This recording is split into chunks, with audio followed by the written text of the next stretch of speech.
idea. Hey, good evening and welcome back.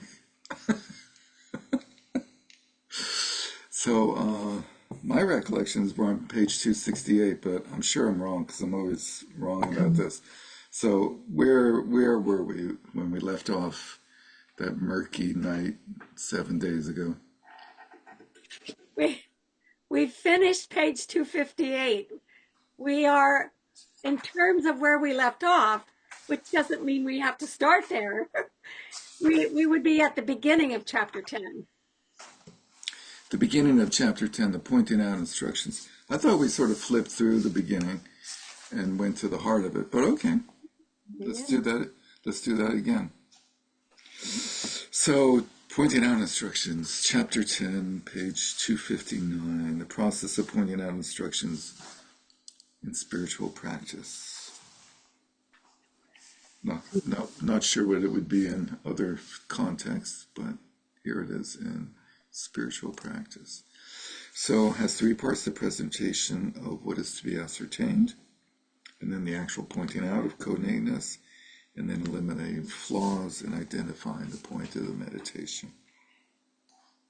Not to be contentious, but I would divide this section into four parts and separate out identifying the point of meditation into a separate part, because he gives a wonderful presentation on what's the correct understanding of this after having eliminated flaws.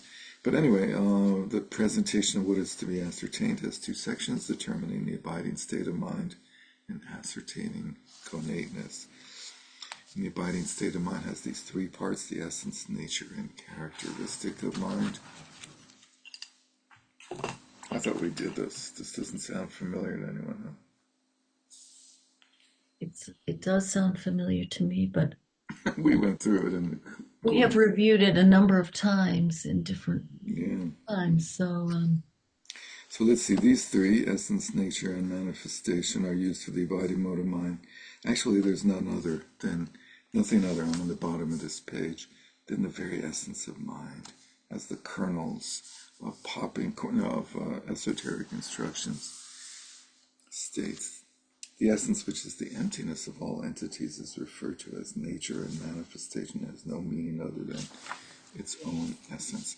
So there's this famous way of understanding a phenomena or a topic as having three aspects: its essence, its nature, and then its characteristic. Characteristic sort of easy. It's like its function. How does it manifest? How does it appear? What does it do? Those three being sort of synonymous in this case as being the third aspect of a topic, here called the characteristic of mind. And then you have the essence of mind and the nature of mind, as the topic is mind. And generally the essence would be like the ontological quality of a topic, and the nature of the topic would be its sort of epistemological quality, like how is it experienced. And those two are sometimes difficult to parse, and we'll see that in this case, that the author talks about how these two are sort of switched around. But the key aspects are emptiness and luminosity. And in some cases, emptiness is the essence of mind, and luminosity is the nature of mind. In other cases, luminosity is the essence of mind, and emptiness is the nature of mind. So that's what goes on page 260. Is some different quotes about it. And then on the bottom of 260, he goes into the essence of mind. More specifically,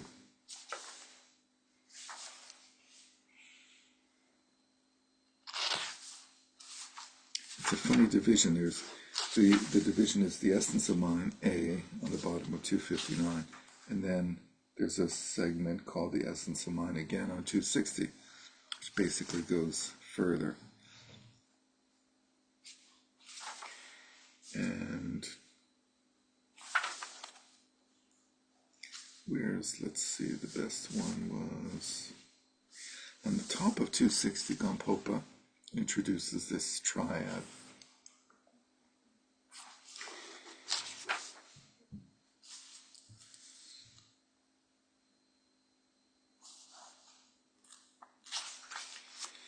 However, if mind is classified in terms of its isolates, meaning its different aspects or identifiable qualities, it's divided into essence, nature, and characteristic, and those are individually identified. The exalted Gampopa explains among the essence, nature, and characteristic of mind, its essence is that it is clear, yet non-conceptual. So it's a non-conceptual clarity in the sense of knowingness. Its nature is that it is free from arising, abiding, and ceasing. So free from arising, abiding, and ceasing is a way of referring to emptiness. And the first aspect of clear and non-conceptual is usually referred to as the clarity or luminosity aspect of something. So characteristics, it sounds like, that's how we experience it. Well, that's how it functions or manifests. Right? Because we experience mind either through samsara or nirvana. That's our experience. We also experience the clear, non-conceptual quality. Rob, you have to turn off your mics and answer.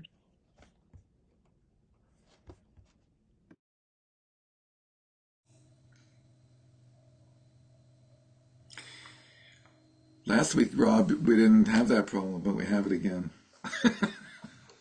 There's a lot of weird things going on with audio, right? The thing is, clear and non-conceptual, though, sounds to me more like it's about the container itself of our experience rather than what is the content. And characteristics, it seems to be pointing at more like what our experience is, the content. It's the further elaboration of the content. And we're able to experience the content because of the knowing quality of clear and yet non-conceptual. But he's going to then mix it up and give a completely opposite definition in the next paragraph. So it's sort of like we don't want to spend a whole lot of time on this. I was just sort of traipsing through it, hopefully. Anyway, to finish it, its characteristic appears as both samsara and nirvana. He also states there's an essence, nature, and characteristic of mind. What is called the nature of mind is its natural purity. What is unconditioned, pervading samsara and nirvana, that's sort of like emptiness. What is called the essence is its unborn and unceasing awareness. That's like the clarity, luminosity. What is known as the characteristic of mind is its appearances as the various representations of latent tendencies. That's the one that's consistent in these descriptions.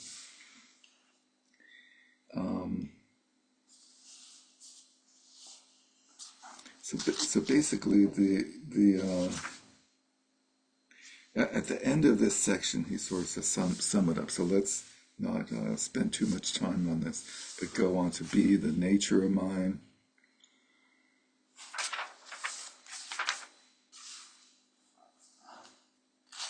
And then the author, Tashi Namgyal, says on page 262, there are many statements that the nature of mind is luminosity,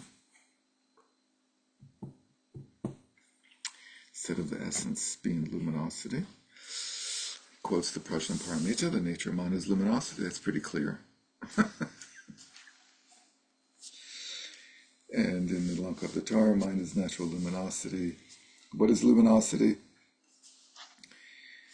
Referring to what is not veiled and is purified of elaboration, such as those of arising and ceasing. Not veiled, we can understand it, we experience it, we know it. Purified of elaborations means it's without conceptuality.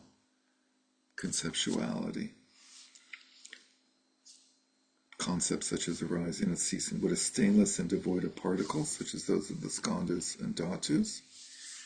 So it's non-material, and it's always what is always unchanging, like space. As it was before, so it is after, and what is non-dual and of the nature of space. So basically, essence and luminosity are two terms that are used to try to bring our minds into a state of non-conceptual knowing.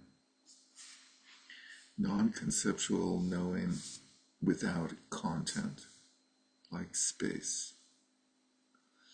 Whether it's the essence is emptiness and nature is luminosity, or vice versa, it's the indivisibility of those two. And that's what connateness is, the indivisibility of these two qualities. So let's keep going. The characteristic of mind, the essence of mind and its pure nature are obscured by adventitious stains. When mind itself is unaware of its own abiding state on the basis of the interdependence of afflictions, the manifestations of samsara appear, the 6 classes of beings with their happiness and suffering. Following the separation from adventitious stains and the awareness of mind's own abiding state, i.e., enlightenment or realization, on the basis of the interdependence of purification, the kaya of ultimate dharmata manifests, and the manifestations of the rupakayas appear for others like illusions. So the two kayas, the dharmakaya and the rupakaya, manifest subsequent to enlightenment.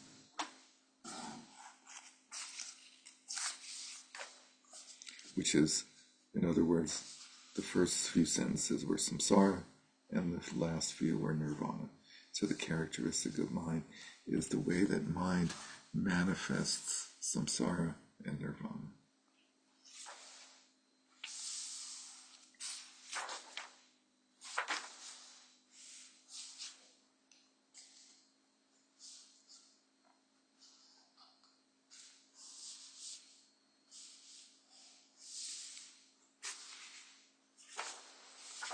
So let's go further into the connateness of these qualities, which starts on page 268.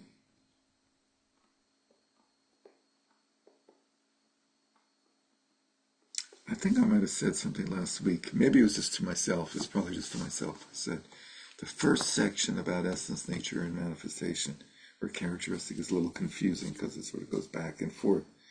And it's better understood by looking at the second section on connateness. So, anyway, here we are.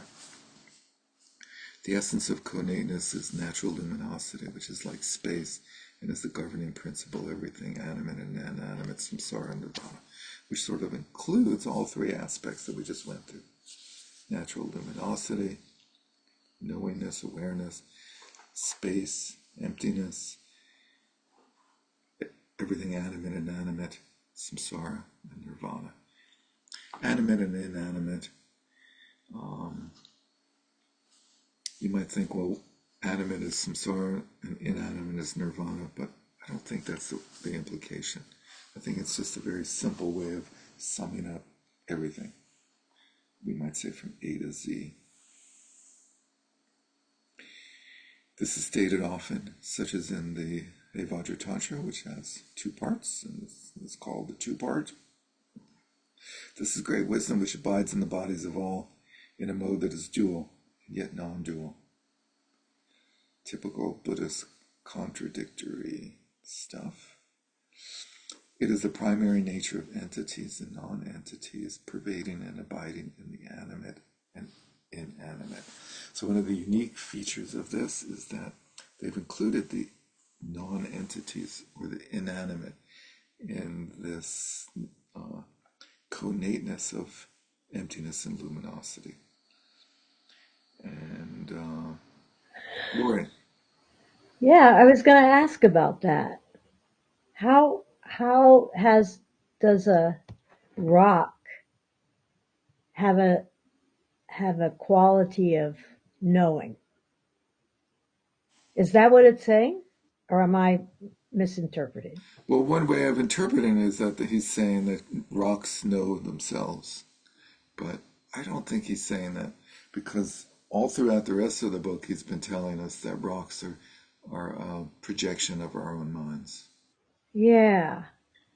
And so he's just saying, well, the logical ramification of everything being a projection of mind is that everything has this quality of Okay. conateness, whether it's animate or inanimate, because Okay. And basically that's everything is yeah. mind.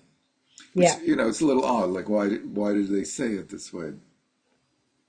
Sort of messing with us, just keep us on Yeah. our toes, maybe. Yeah. Yeah. Okay. Okay. But thanks. The experience of that is beyond speech, thought, cognition, and expression. Uh, Non-conceptual wisdom, in other words, it is the province of intuitive, reflexive awareness. Famous quote from the Prajnaparamita Sutra, or, text about the Prajnaparamita. Prajnaparamita, inexpressible through speech or thought, whose essence is unborn, unceasing space, the province of reflexively aware wisdom. I pay homage to the mother of the victors of the three times, and so forth.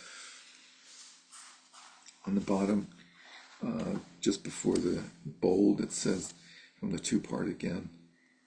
Oh wait, sorry, I skipped Talopa's quote, which is one of my favorite. This is reflexively aware wisdom beyond the realm of speech, not the province of mentation. Mentation is not like a catchy word. Like, there's another translation of that that says it's not the province of mind. But you get the picture, right? Two parts says the connate cannot be described by others, which is why we're having such a hard time understanding it, by the way. The meaning of the term connate refers to all phenomena, animate and inanimate entities. Again, he's saying this odd thing. And the dharmata of each of those, their thusness, ta-ta-ta, being present simultaneously from the beginning, with neither preceding nor following the other. So, there's not like a causal sequence between the animate and the inanimate, or the dharmata and the dharmas. There's a simultaneity of manifestation of luminosity and emptiness, of knowingness and emptiness. What arises from the connate state is just that, connate. That didn't help very much. So, in my humble opinion, the essence of connateness is the quality of of all of reality being simultaneously empty and appearing, however you want to phrase that. Space and luminosity, space and knowing, emptiness and awareness, emptiness and intuitive reflexive awareness, non-conceptual, absence of complexity and primordial wisdom, all sorts of different ways. That basically samsara and nirvana are connate, are instantaneously arise together. You don't have samsara without nirvana, because that would make samsara real in some sense, and vice versa. Its divisions and their identification, generally speaking, connateness is classified as threefold: ground, path, and fruition. Connateness. Does that remind you of anything else that's talked about as a ground, path, and fruition, or like everything else? Anything in particular that's we talk about in a ground, path, fruition scheme? Mahamudra? Mahamudra! We always talk about ground, path, and fruition, Mahamudra, right? So, connateness and Mahamudra are basically synonymous. Ground connateness is the naturally luminous mind, which is the ground or essence of samsara and nirvana. Now they said naturally luminous. They didn't quite say empty. He didn't specifically say empty, but the word naturally may imply the emptiness as well as the luminosity. But that's the starting point. The ground is, and when we talk about ground path and fruition from this point of view, we're not talking about like a sequence of moments, like a chronology, like first there was this, and then the path emerged out of it in a temporal sense, because nothing can come outside of naturally luminous, empty, luminous mind. So when we say the characteristic of mind is samsara nirvana, it's not like we've left behind empty luminosity and now we have full complexity. We still have empty luminosity. So there's often this phrase like phenomena arise out of emptiness, phenomena arise from the ground. That's a misnomer. Because that implies that they leave the ground behind and are separate from the ground. But that is a problem from our language point of view, but it's not a correct way of understanding that situation. So the better word is appearance. Appearance is much the better word, and however, the verb appears, like you could say things appear, and then do you say from the ground or in the ground? If you say things appear. Well, it could be, it's more like of the ground. Ground of appearance.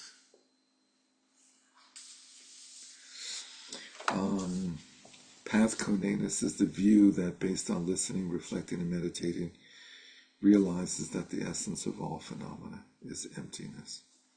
So path conatus is the view that realizes that the essence of all phenomena is emptiness. So the path is a view. The path is the development of a view in the sense of an understanding, experience, and realization.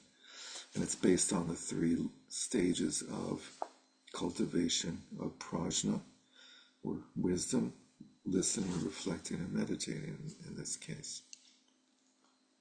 Fruition conatus is when, through familiarization with that path conatus, ground conatus becomes conatus, endowed with twofold purity. So basically, fruition conatus is when the ground is understood in its fullness, or is fully understood.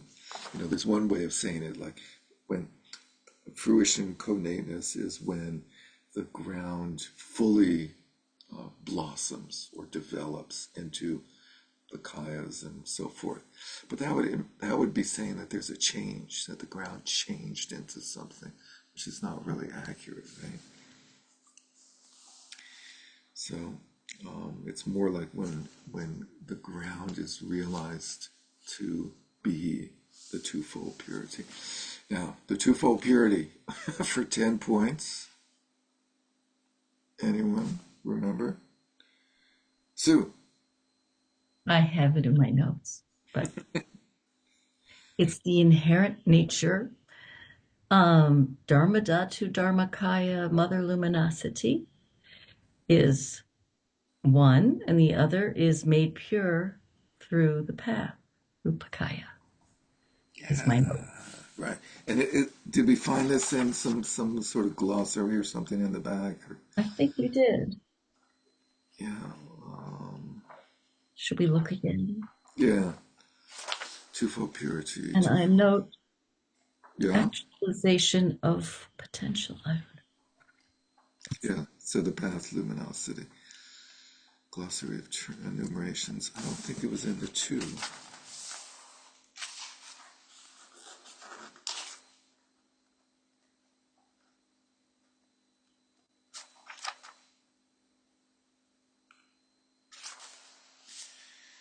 Well, it was somewhere. But twofold purity. There's the inherent purity of samsara nirvana, of the mind. That is the true nature of mind.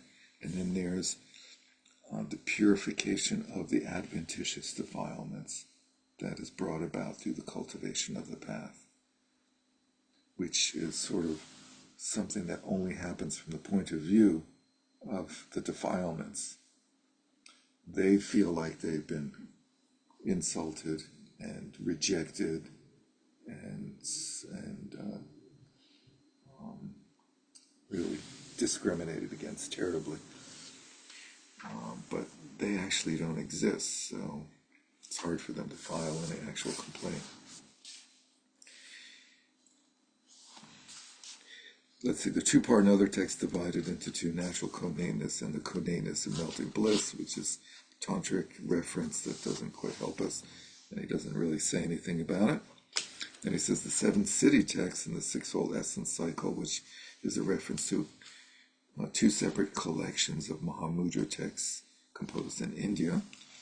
Add to those two, meaning those two ways of classifying conateness, a third classification, the conateness of bliss, emptiness.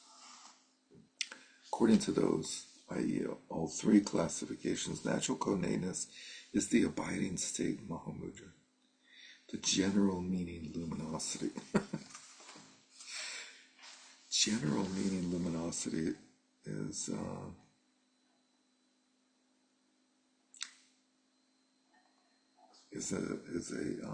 term from the tradition of the combination of logic and madhyamaka. That's not terribly relevant here, so I'm not going to go into it if that's okay. The conateness of melting bliss is the illustrative luminosity, meaning the example. Well, not meaning, but the natural conateness is one of the twofold purities, is the natural purity, the innate purity, already purity. And the illustrative luminosity is the purity cultivated on the path. But this probably doesn't, these definitions probably don't mean anything. It's just these odd terms. So these little summaries here in these two paragraphs are not terribly helpful, I think. The illustrative luminosity arising from the melting of conventional bodhicitta.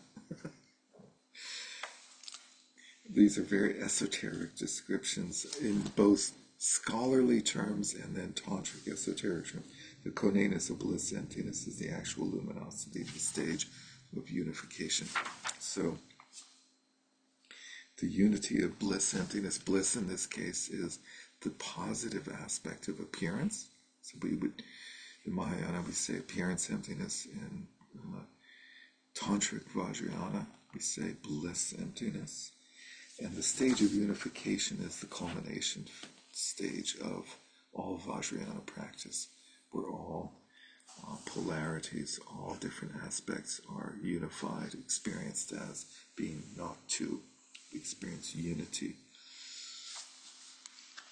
And it's exemplified in the practice known as Guru Yoga, where we experience our mind separate from the mind of the Buddha or the teacher, the Guru, and through the process of practice we realize that our mind and the mind of enlightenment are not two, are one.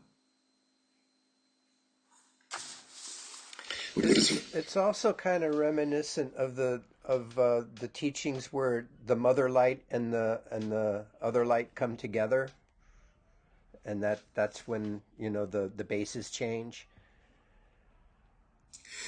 The bases.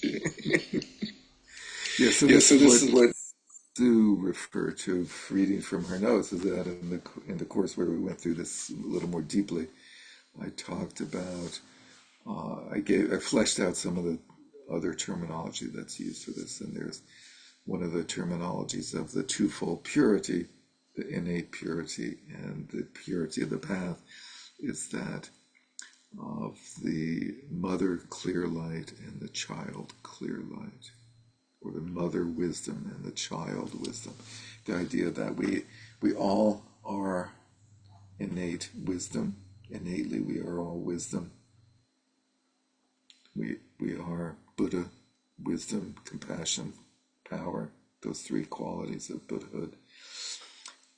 And yet, we don't know that, so therefore we need to cultivate the path, and on the path we cultivate what's called, so the innate one is called the mother, luminosity, or light, or wisdom, and what we cultivate on the path is called the child, and at the culmination of the path, the child and the mother meet, and basically become, the child sort of disappears into the mother.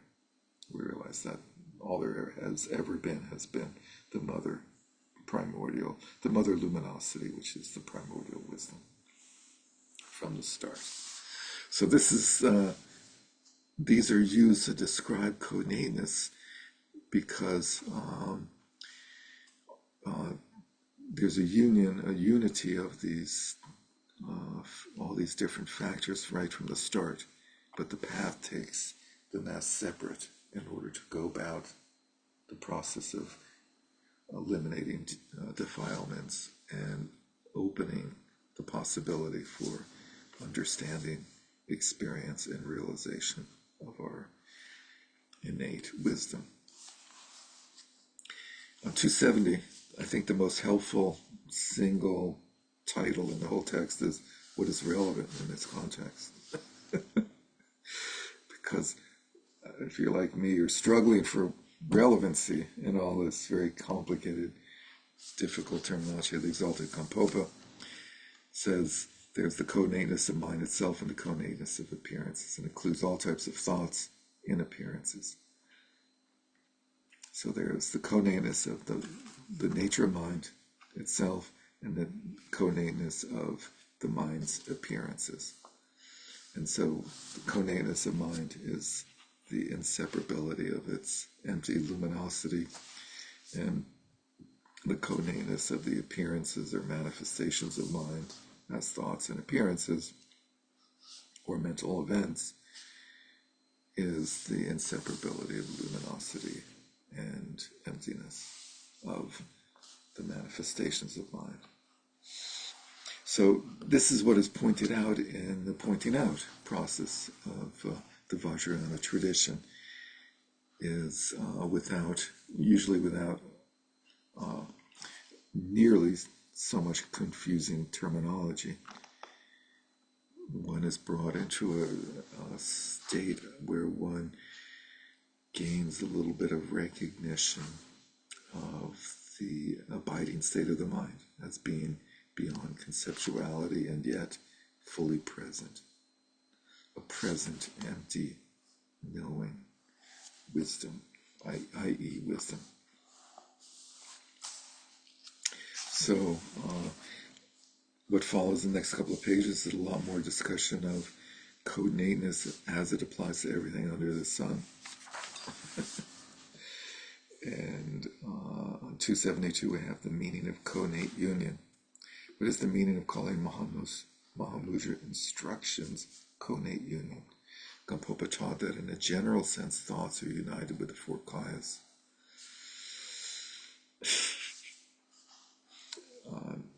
Also confusing. Let's see.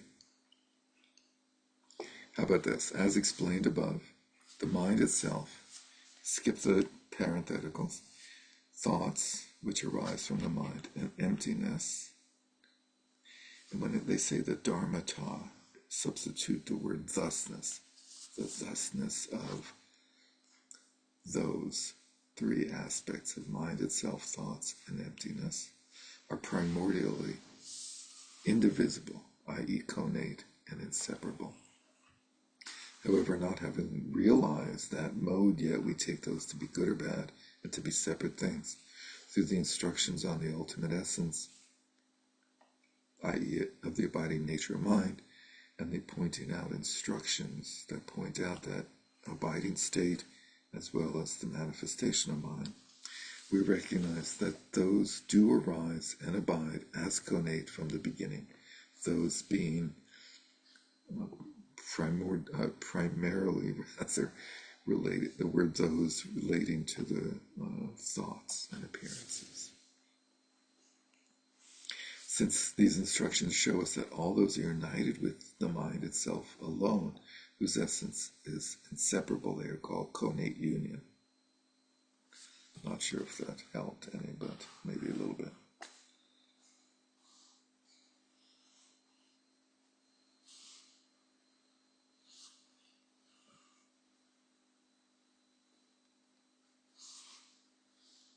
So at the bottom, skipping the quote, the paragraph says, there are other instructions such as those for uniting ordinary mind and appearances with connate wisdom.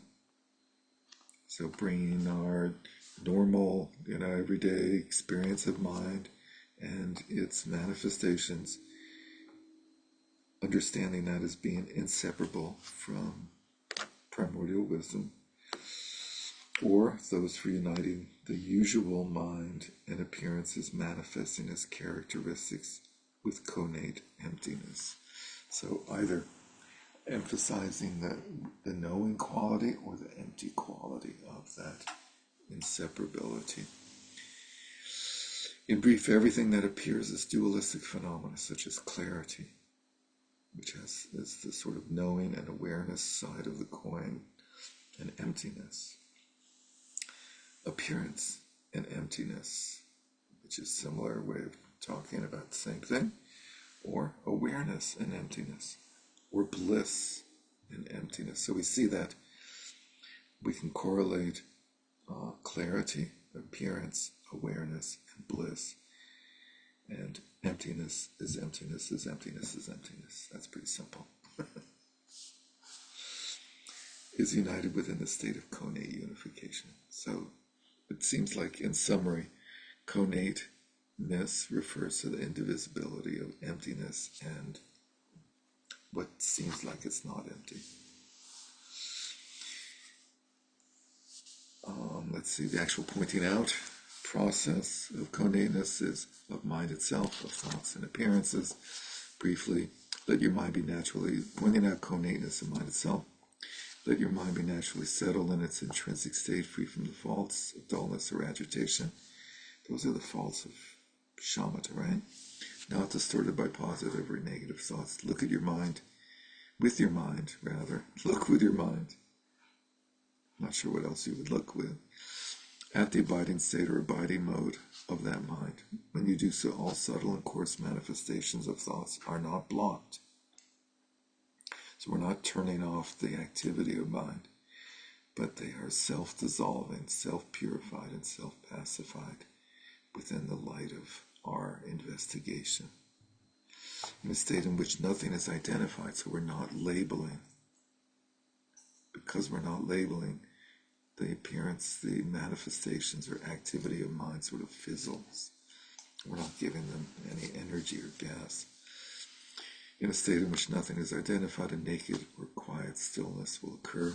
Since mind rests in the abiding state of mind, that is called shamatha. Bless you. Within that state, don't let your awareness become unclear.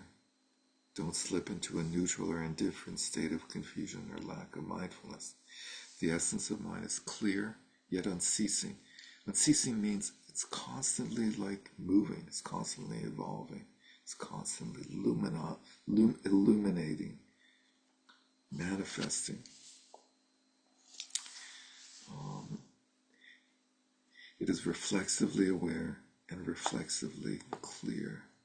The way that it is aware and the way that it is clear are inexpressible, right? We can't say, how do we know something, anything? Like, how do we know water, food? How do we know temperature, warmth, and coldness? They're impossible to describe because we just would have to use other things to describe them with that are sort of circular. in its manifestation, and we're talking about the essence of mind, is that of vivid brilliance. When we shift our view, this is what the essence of mind and the activity of mind reveals itself as: vivid brilliance, where that is reflexively aware and clear, with yet with unceasing manifestation of thoughts and appearances that have no, let's say, ground. They have no footing. When there's just that little bit of something experienced or something in which you have confidence, since that involves the thorough differentiation of observed phenomena, that is called vipassana. So, in the context of pointing out the connateness of mind itself, the quality of mind being the indivisibility of emptiness and activity or content or luminosity or knowing, the author is pointing out the shamatha aspect of mind and the vipassana aspect of mind. The shamatha aspect of mind is the quality of mind resting in mind. He says, since mind rests in the abiding state of mind, it is called shamatha.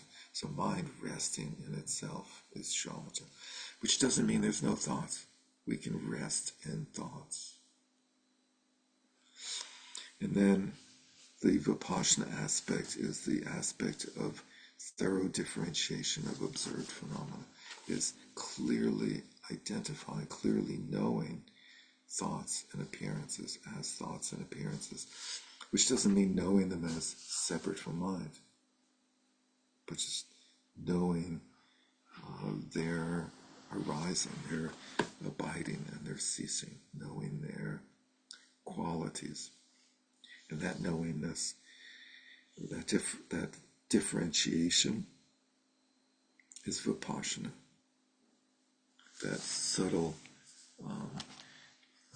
recognition of activity.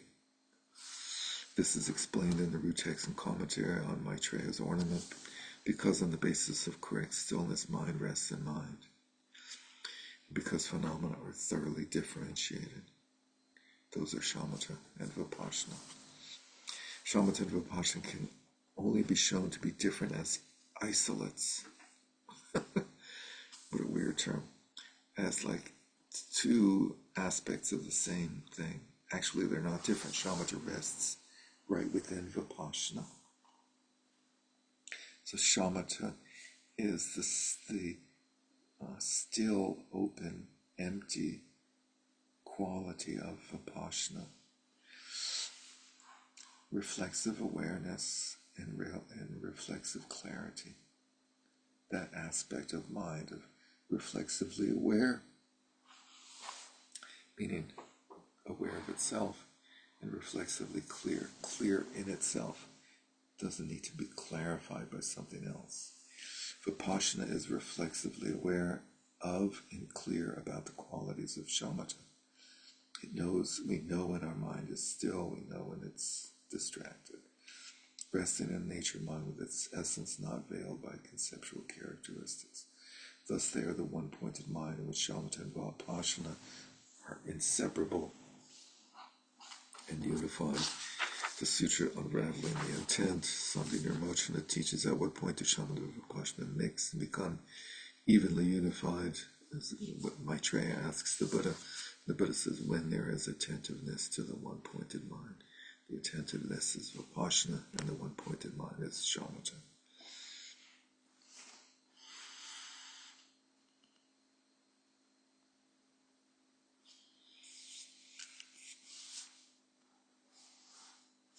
So skipping the next paragraph about the citations. Accordingly, those who know the abiding state of mind are said to have recognized the mind. They have recognition, and they're called yogins and yoginis. Sustaining that state is called meditation and samadhi. So sustaining the state of recognition is meditation, is samadhi. Let's keep moving through. And on the bottom of 277, pointing out the connateness of thoughts while resting evenly in the connateness of mind itself that was just discussed, cause a pleasurable thought to arise with clarity and intensity.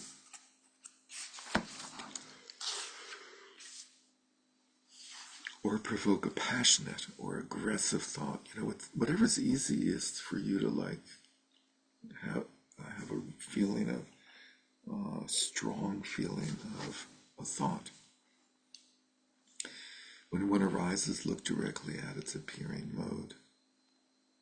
As before, when you were determining the essence of thoughts, the manifestation of that thought itself is unceasingly clear and yet at the same time slightly different from the normal, distracted, deluded thoughts you ordinarily have. It's the thoughts itself are not different than before you practice this. The way that you experience them is slightly different. It doesn't trigger reification that solidifies the object, the referent of deluded thought. It's also empty. There's nothing to be identified as the essence or nature of a particular thought.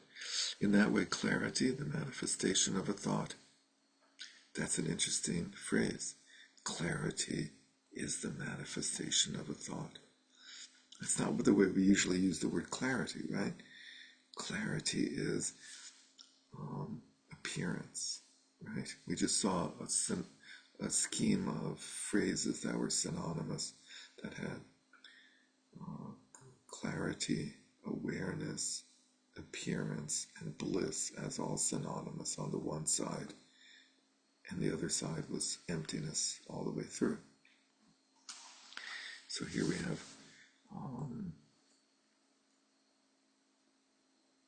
wherever I was. Clarity, the manifestation of a thought, and its emptiness, its lack of identification, are indivisible. So as soon as we know a thought, we know its lack of identifiability as this or that. Even though he said, generate a passionate or aggressive thought, so you might say, well, I can identify it as that. But when we see it in the framework that he's providing, and it has no distinct, identifiable, distinguishing characteristics that it has. There's no it that possesses identifiable characteristics. When you experience emptiness as movement, or movement as emptiness, you see the very connateness of thoughts themselves. Barbara.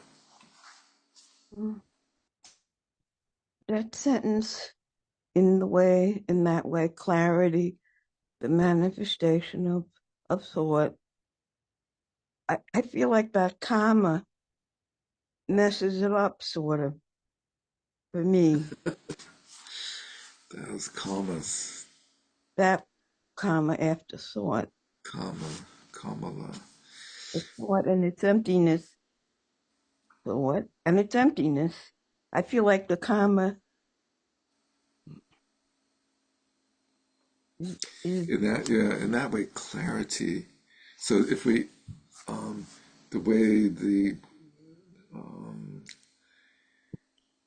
comma after way, is that the comma that's bothersome, or is it no, later? the one after thought. Okay.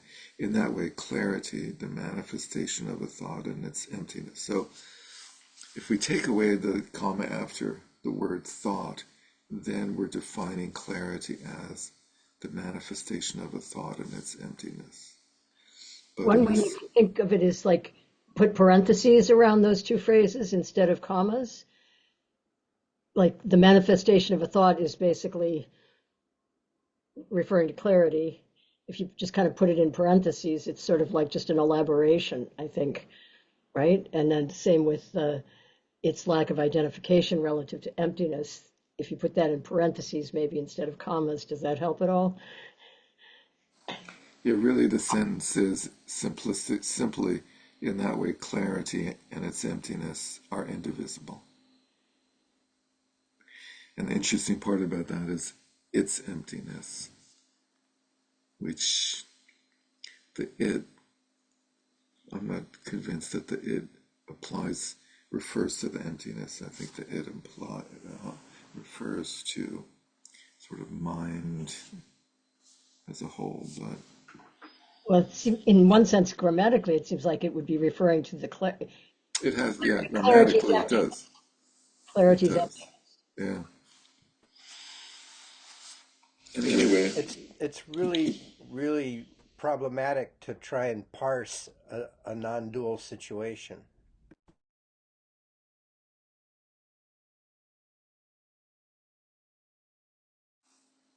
it's As better one to teacher says, surf. open your mouth and you're wrong.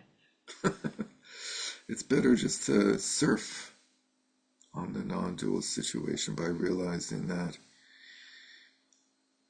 waves are never anything but water. Water arises as waves, and when it does, it's not something other than water. Similarly, with thoughts, their essence is never anything but emptiness. Since the display of emptiness is unceasing, what is the display of emptiness? Anything that arises, huh? In this context, Luminosity. Thoughts. thoughts. Since the display of emptiness is unceasing, the manifestation of thoughts simply arise due to the interdependence of causes and conditions. Now, the author introduces causes and conditions. Don't think that causes and conditions are like some other phenomena. It's just like it's a description of the way that these things that he's already talking about act, not some other actors. Though they arise, they are nothing other than emptiness because they have no identifiable essence. At this point, shamatha, any fixations you might have towards the unobstructed manifestations of thoughts, is that. Shamatha is that any fixations you might have towards the unobstructed manifestations of thoughts are pure in their own grounds. You might simplify that by saying shamatha is knowing or experiencing that fixations are pure in their own ground. Vipassana is your certainty in the recognition that those thoughts are the unborn Dharmakaya. Or, choice B, door number B, is that they are of the nature of emptiness. Movements are of the nature of emptiness. Emptiness is of the nature of movement. And brief, the indivisibility of emptiness, movement and emptiness, the unification of shamatha and samsara. So basically this whole thing of conateness is the inseparability of emptiness and anything other than emptiness, movement, appearance, thoughts, so forth. So let's continue through, otherwise we'll never get out of here. Pointing out the conateness of appearances in 283. Appearances are what manifest to just the mind. Now you might quibble about the placement of the word just. You might say, appearances are just what manifests to the mind. I don't know. Appearances are what manifests to just the mind. Who else could they manifest to? The camera? The audience? I don't know. But anyway, they only occur, let's say, not exist, occur from the point of view of the mind. The objects that appear as if they are external reference without relying on conditions. They're simply the rising of appearing forms to thoughts based on previous latent tendencies. So this is one of many little explanations of the general overriding view that's embodied in this text, in this tradition, is that phenomena are mind. Phenomena are not separate from mind. They are simply the arising of apparent forms to thoughts based on previous latent tendencies. Thus, they are not different from the connateness of thoughts. What's the connateness of thoughts? The inseparability of their emptiness and their appearance. Nevertheless, what is pointed out now is the connateness of the appearances. Forms, sounds, smells, tastes, and so forth, manifesting to the sense consciousness. These appearances are known to ordinary people as direct experiences based on shared karmic appearances. So the term direct means they're non-conceptual perceptions, which is the fundamental way that perception and sense perception is understood in the Buddhist tradition as a non-conceptual experience. So their appearances are known to people, are known as non-conceptual experience that occurs based on shared karmic appearances. So we share the same karma. We share this, the karma that we share is the karma of seeing our environment in the same way. That's why we're all born in this realm, because we have that karma. Because we have that karma and are born in the realm where we are in cohabitation together. The cohabitation, we experience the same environment, trees, greeneries, planets, and so forth. The practice of this is resting evenly in the connateness of mind itself, the indivisibility of its empty knowing quality. Within that state, look directly at whatever external appearing form there is, such as a mountain, a house, or pot. If that appearance ceases or is not vivid, mind itself alone will not be a mere experience of empty clarity.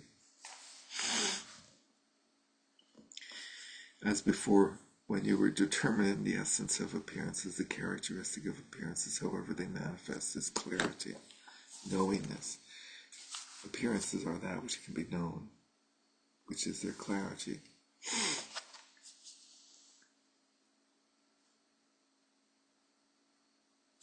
If that appearance ceases or is not vivid, the sentence before, mind itself alone will not be a mere experience of empty clarity. So that sentence is saying that mind itself alone is mere empty clarity, or is empty clarity that merely experiences appearances. But if the appearances cease or are not vivid, we won't realize that quality of mind as being empty clarity. As before, when you were determining the essence of appearances, the characteristics of appearances, however they manifest, is clarity, knowing, ability to be knowable, to be known, knowables. In the Buddhist tradition, the way we refer to everything is all that can be known. That excludes everything that can't be known. It's not included in everything. And yet simultaneously the essence or nature of their clarity is emptiness, which is the absence of anything to be identified. In brief, the manifestation of an appearance, however it appears, is its clarity. So manifestation is clarity, luminosity, appearance. And that is indivisible from its emptiness, its lack of identification. It can only appear because it's empty. When you experience appearances as empty, or emptiness as appearances, the inseparability of appearances and the perceiver of appearances arises nakedly as appearance. Emptiness nakedly is another way of referring to direct, non-conceptual cognition. You see the very connateness of appearances themselves. And I'll skip the rest of that.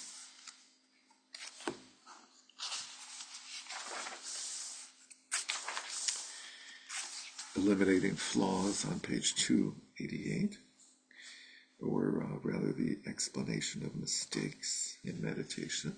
So this has 3 parts. starting with what I just said. As explained in earlier sections on shamatha, we should sustain at one point in mind with its experiences of the three qualities of bliss, clarity, non-conceptuality, free from the two main faults of dullness and agitation, even though that may be a special type of samadhi that produces supercognitive abilities, miraculous powers, and the like, which I'm sure we're all familiar with. If that samadhi is not embraced by bodhicitta, it is difficult for it to become a cause for complete awakening. It's a little way of differentiating the Mahayana path from the path of the absorption states. Even when it is so embraced, i.e. by bodhicitta, that samadhi will not develop along the distinguished path to awakening, because since our mind is not directed toward emptiness, that samadhi does not become a direct cause for liberation. In other words, since we're in the section of the explanation of mistakes in meditation, samadhi that's oriented towards an absorption state, which produces supercognitive abilities, miraculous powers, is not pervaded by an understanding of emptiness, and so it does not become a cause for liberation. So the first mistake in meditation is cultivating an absorption state.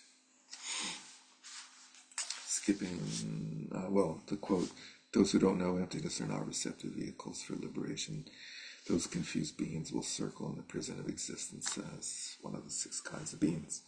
The vipassana of severing a root or base of mind, or the vipassana that sees the absence of the 2 types of self-entity, of persons and phenomena, is essential to understanding emptiness. Shamatha by itself, without any connection to vipassana, does not become meditation on emptiness and Mahamudra." So in other words, that first paragraph above it is a description of shamatha without a connection to vipassana, without an understanding of emptiness.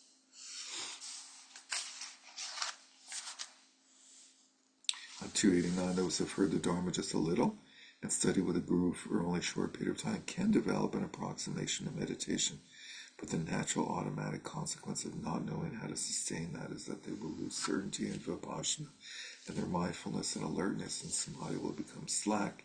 They will presume the various kinds of experience that are not meditation are meditation, and there are many such mistakes, such as the following.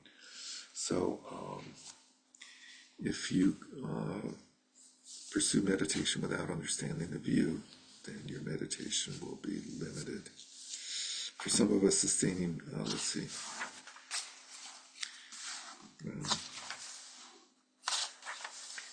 this goes on and on and on. So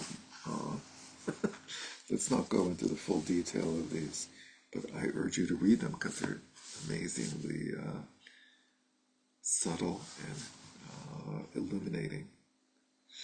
So the second part on 294 is the explanation of the problems of partial meditation. There's some who consider simply resting quietly with the mind's quality of vibrant, sharp clarity and not thinking about anything to be Mahamudra meditation.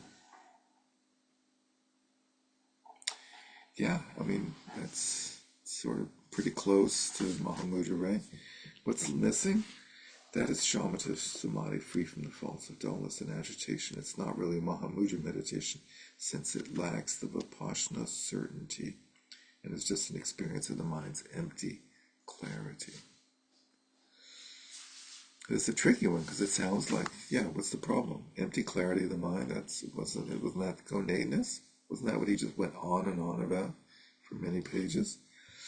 If within a state where thoughts are pacified on the spot, you have the experience of uncertainty in the essence of mind or awareness being clear, yet free from identification, that is a beginner's meditation.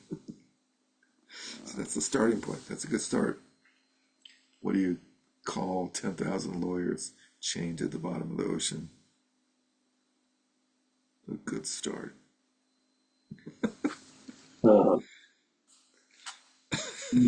Derek, do you know why sharks don't attack lawyers? Say that again. Why? What?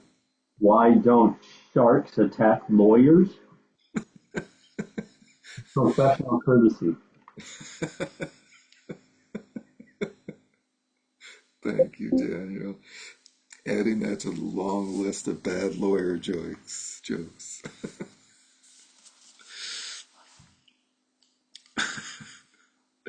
However, it's not exactly meditating on an uncontrived essence of the abiding state awareness, since it implies that, no matter what, there must be non-conceptuality in which thoughts and appearances seem to be blocked.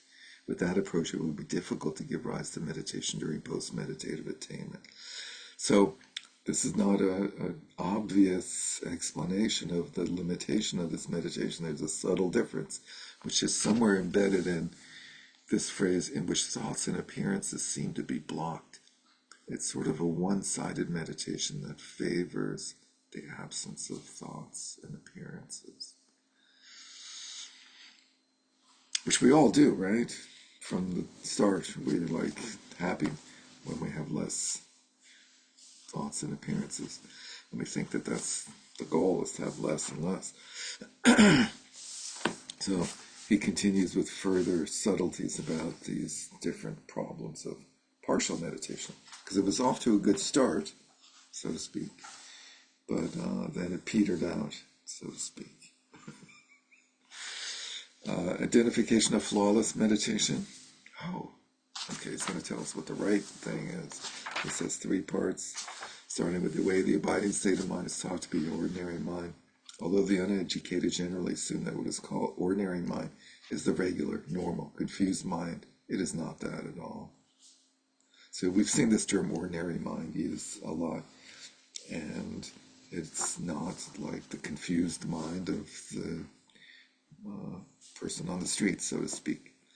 The term ordinary is prakrita in Sanskrit, which is used for both nature and ordinary.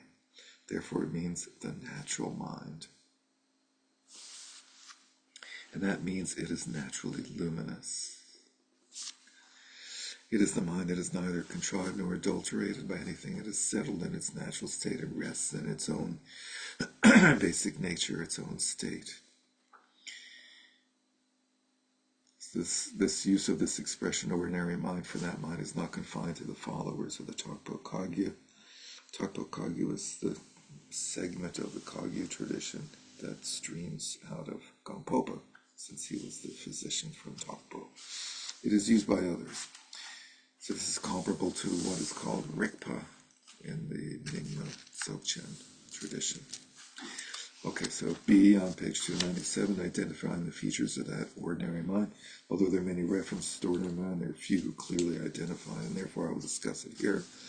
Gampopa says, nowadays, wish for liberation from sorrow must recognize ordinary mind sits at the root of all phenomena. What is called ordinary mind is our own mind, unadulterated by any phenomena, sullied by any worldly consciousness. It's not covered by dullness, sluggishness, or thoughts. It remains in its own spot. If we recognize it, it is reflexively aware wisdom. If we don't, it is connate ignorance, a hair's breadth difference. When we realize it is called awareness, the essence, connate wisdom, ordinary mind, intrinsic state, freedom from elaboration, is luminosity. That's a long name. So, continuing on, what was that called? Identifying the features of ordinary mind. And then on page 300, the presentation that not wavering from that ordinary mind is Mahamudra meditation. So this is sort of the culmination, the conclusion point. What we call meditation means that within a state where ordinary mind is recognized and reflexively aware, mindfulness does not waver from that nature, i.e. ordinary mind. We sustain that naturally settled mind without contrivance, no matter what happens or comes up suddenly. In other words, even if we're lost in thought, we're not really lost in thought, if we have thought. Gampopa says, know right now that mind is this undistracted ordinary mind. That meditation is this undistracted ordinary mind. Therefore, if you have drifted from sustaining the naturally settled mind with the mindfulness of recognizing it just as it is, then you try to fabricate that or patch it back together and meditate. that is not in keeping with the meaning of uncontrived mind. It will not become meditation on the abiding state. Nevertheless, you should not allow yourself to be distracted even for an instant with your routine, confused mind, which involves clinging. So that sort of sums it up. Do not drift from sustaining the naturally settled mind with the mindfulness of recognizing it just as it is. That first sentence of the first full paragraph of 3, when making it a positive. Do not drift from that. And then let's see. Let's end on page 303, or this section rather ends on page 303, with the quote from the exalted Gampopa. Is there a difference between the regular thoughts that worldly people have and the regular ordinary mind that yogins and yoginis have? If there isn't, you may wonder why worldly people are not self-liberated. Worldly people do not have the instructions that yogins and yoginis have, and therefore they do not recognize non-duality. They only have the dualistic perception that blocks or creates. Even if they receive instructions, since they have no confidence that non-dual wisdom arises as various, unpredictable appearances or thoughts. No state of liberation will arise from the thoughts involving dualistic perception. Dharma practitioners train themselves through the sufferings of dualistic perceptions involved in the 3 stages of listening, reflecting, and meditating. Yogins and yoginis disconnect from things to be blocked or encouraged, and thus non-dual wisdom arises as the varieties of unpredictable thoughts as great bliss. The difference between these 2 groups comes from this key point. So the essence of it is in the middle there. Even if they receive instructions, since they have no confidence. So turning that around, we should have confidence that non-dual wisdom arises as various unpredictable appearances or thoughts. We should have confidence that non-dual wisdom arises as various unpredictable appearances or thoughts. Confidence that non-dual wisdom arises as the myriad display of the mind, thoughts, and appearances. Confidence in that. So, for one, we're not surprised, and we're actually confirmed that the nature of the mind and its thoughts is the indivisibility of appearance and emptiness, clarity, emptiness, luminosity, emptiness, awareness, emptiness, bliss, emptiness. So, sustaining meditation. We'll pause for a minute for any comments, discussions. Cynthia? Well, this is kind of going from what you just said about having that confidence and that previous page paragraph where we were talking about the drifting and where you were saying don't drift and that sort of thing, the top of 301. So, it's like saying don't get distracted, and yet we've said that, the display of whatever arises is okay. It's, part of non-dual wisdom. So obviously there's the issue of awareness and non-awareness. But I just felt like as we're looking at that paragraph about the drifting, it's like when you're trying to give people instruction and sort of give them the ability to gain that confidence, drifting does happen. And so it's like to just say, what they kind of tell you is if you've drifted and then you try to patch it together, that's not in keeping. Nevertheless, you should not allow yourself to be distracted. It doesn't quite say, if you do get distracted, what do you do? They don't really seem to address that so well, at least not in that particular moment. And I'm just curious what you think about giving, there's, negative instruction and then there's positive instruction. How do you say, obviously there's kind of fresh start. You don't try to contrive something. You just start over, a fresh start. But they don't really seem to give you a positive instruction there. I guess my thought about that is that this phase of the practice, of the path of practice, of the path of Mahamudra, is understood to be based on the cultivation and to some extent the accomplishment of shamatha already.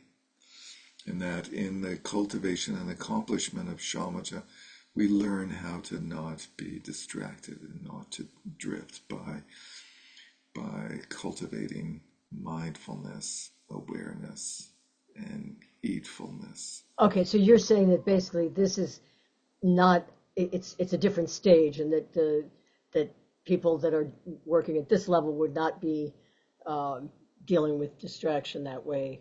Well, that's part of the issue. I think the larger issue that I think you're really getting at is that there's, and he doesn't really say it, and I don't think it's really said that well anywhere, but in my humble opinion and experience, what's being talked about is that difference between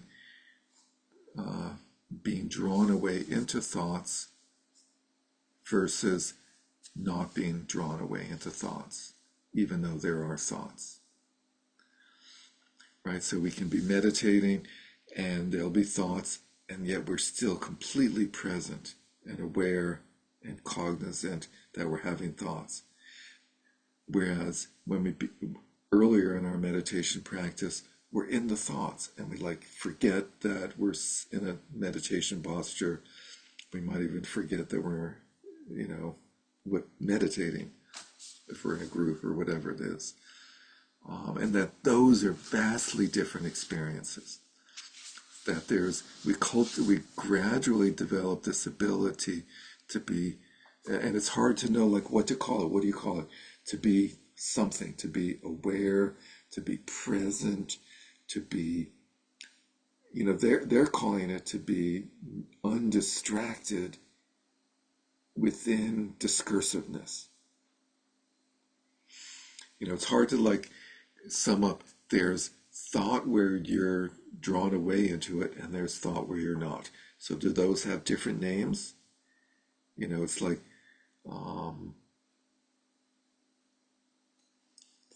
it would help if those had different names, those two Yeah, we'll have experiences. to come up with some names. But I think we all know that difference, right? Yes, what happens here is in some ways is that I came into this directly from having given instruction to someone who was fairly new. So there's a certain amount of that kind of carries over, and and that's why this kind of came up, because I do understand, that there's very different levels of experience going on here. But thank you. That's great. That reminds me that again, in my humble opinion, Trungpa Rinpoche is amazing at describing this difference where he has this odd way of describing Vipassana as describing alertness. So we have these three qualities: mindfulness, alertness, and heedfulness. And he talks about alertness as Vipassana in a lot of places, in my opinion. And he talks about mindfulness, cultivating the meditative state, and thoughts dragging you away and then coming back from discursive thought, sort of like physically coming back. And then he describes the Vipassana phase. He says how that differs from shamatha, and he's really talking about how alertness differs from mindfulness, in my opinion, is that you don't come all the way back, you come half of the way back. And that you come at it from the other side in one place, he says. I'm pretty sure that's his terminology, which for me means usually we have a feeling that I'm in this body and thoughts drag me away and I lose the sense of being in here physically. And then when I realize that, I come back from there to here. And when our sense of mindfulness grows, and I like try to describe this as like establish a sphere of awareness around yourself. So it's not just that we're present in our body, but we're present in the room. And I think Trungpa Rinpoche does this by saying you expand out into the space in all directions around you. He calls that panoramic awareness. So that when thoughts happen, we come at the thoughts from the edge of that sphere of awareness. We then experience the thoughts. And so they haven't pulled us away from anywhere because we've extended our awareness beyond them. And they're included in our sphere of awareness. And so I'm pretty sure I use this phrase, you approach them from the other side or direction. So like you encompass them without them having pulled you away. And in that way, you experience the normal flow of thoughts and mental activity while still being undistracted in the way that they describe in this section here, if that makes any sense. It's an interesting mind trick, actually. Yeah, it's just, yeah. That's great. Normally, there's this feeling of like directionality of like, oh, I get pulled over there. And if we expand our sense of like here to include there, then there's no getting pulled away to there. If we cease to put our mind in here, right? Yeah. I think Sue he had that metaphor about cattle grazing, right? The thoughts are like cattle grazing, and you make the pasture bigger. Yeah, and in Myth of Freedom, he has that analogy where he says mindfulness is like the cow chewing on the grass, and awareness is giving that cow an enormous field to graze within, and that this sense of like expanding your the whole range of your experience so that it encompasses the cows moving around, you know. Yeah, thanks. I think Sue had something. Well, I was just wondering if the drifting is really like the loss of the aware space. Like somehow it's all turned to mush and there's no space in there, and the space is really where the awareness is. And so you lost it there. I don't Yeah, so there's like thoughts, there's like states of mind where thoughts happen and it dulls your awareness, right? It's like a dimness. I don't know exactly what causes it. I'm not talking about the cause, I'm like trying to describe it experientially. Yeah, but like I think that the awareness of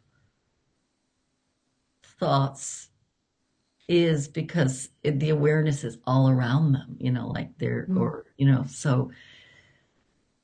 But the key is, I think that you're getting at is that you can have thoughts with awareness or you can have thoughts without awareness. Yeah. And the technique, helpful technique is that sphere thing. Right, but then going back to what Cynthia was saying, once you're in the mush, maybe that's the end of that session. And you sort of said that, Cynthia, too. Start over. Yeah, fresh start. Fresh start. Yeah, sessions are different things for different people. Anyways, Inez. Oh, sorry. Oh, I'm here. Can you hear me? No. Yes. Okay. I was thinking it's sort of like I was also thinking of animals like horses, and I was thinking like the thoughts are like 100 horses tied onto my body, pulling them with them, and then when I'm aware of the thoughts, I feel more like all the thoughts are hanging on me and they're following me. So then it's like less loss of control, you know. Yeah, it's like switching the equation around. It's like normally our thoughts drag us around. Yeah. And when you succeed in cultivating meditation over a long period of time, then you gain the ability to drag your thoughts around as needed, ideally. Or Right? trail. Train your thoughts. Any other comments? We'll stop here, obviously, this evening, and yet try to go into this section again next time.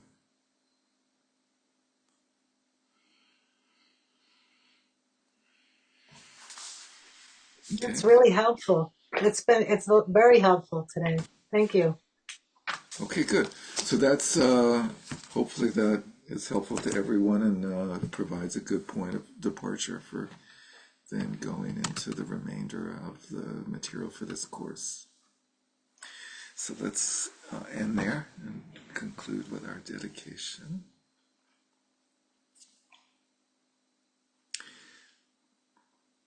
By this merit may all attain omniscience, may defeat the enemy wrongdoing, from the stormy waves of birth, old age, sickness, and death, from the ocean of samsara, may I free all beings. By the confidence of the golden sun of the great east, may the lotus garden of the Rigdon's wisdom bloom, may the dark ignorance of sentient beings be dispelled, may all beings enjoy profound, brilliant glory.